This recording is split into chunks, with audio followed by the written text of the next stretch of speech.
Alright, Silver, here, before we get the game started, I just want to go over some of these counters with you.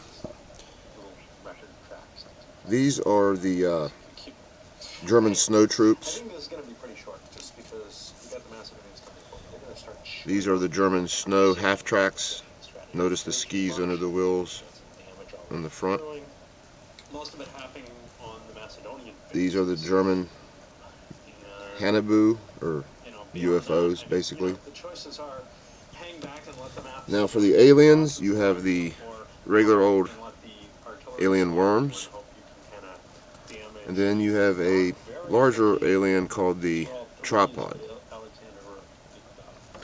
Now the numbers on the counters, the first number with a little smaller number next to it is the number of dice they roll in combat, and the smaller number is the range. This is 2 and a 3. So those ski troops roll 2 dice and can attack up to 3 hexes away. The middle number is their movement, how many hexes they can move. The last number is armor, which is a 0. Notice the half tracks have a move of 3 and a armor of 1, and they have an attack of 3 at range 4. That's because they have machine guns mounted on them.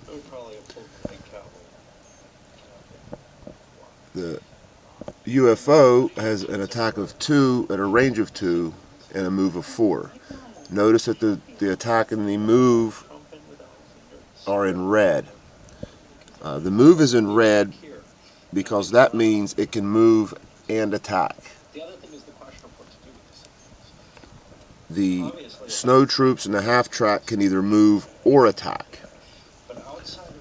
There is a move and attack that they can perform as well, but it basically halves your movement and halves your attack, and it's really not worth taking unless you're just desperate. The tripod has a attack and move of 2 that are red as well, and the alien worms attack is a red 2. Now the difference in the attack numbers that are red and white, there's light dice and there's heavy dice. The white attack numbers roll light dice, which means they hit only on a 1 or a 2. The red number attacks roll the heavy dice, which hit on a 1, 2, or 3. And each unit can take a hit, which flips it to their disordered side. If they take another hit while disordered, they're eliminated. If they take 2 hits, one hit flips them, the next hit kills them. So that's the way combat works. The map is simply just some terrain in Antarctica where the secret Nazi base is, where they run into these aliens. And you have basically 2 types of terrain. You have the clear and you have mountain terrain. Half tracks can't go into mountains. Everything else can. The UFOs basically fly over the mountains. They're not affected at all. Everything else, it costs 2 movement points to enter a mountain, 1 movement point to enter anything else. This scenario we're playing is called Actium. Lieutenant Odin delivered us interesting information. Among other things, he discovered a cave system near a mountain formation when he was cut off. Our mission is to secure the area.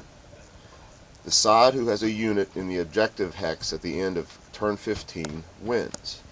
So there's only 15 turns in the game. Here's the objective hex. Whoever has a unit in that objective hex at the end of turn 15 is considered the winner.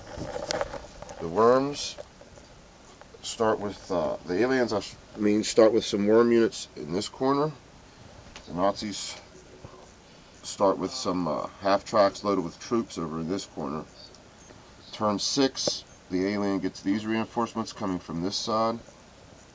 Turn 5, the Nazis get these reinforcements coming from this side. I did choose some gear to go with my guys. Got a couple of landmines. I got 1 landmine and some pervertin, which will unstun a unit, infantry unit. And I got a couple of hand grenades too, which helps out in in melee combat, hand to hand. They let you roll 2 heavy dice in the melee combat. But this is the setup basically, and I'll start playing here in a little bit.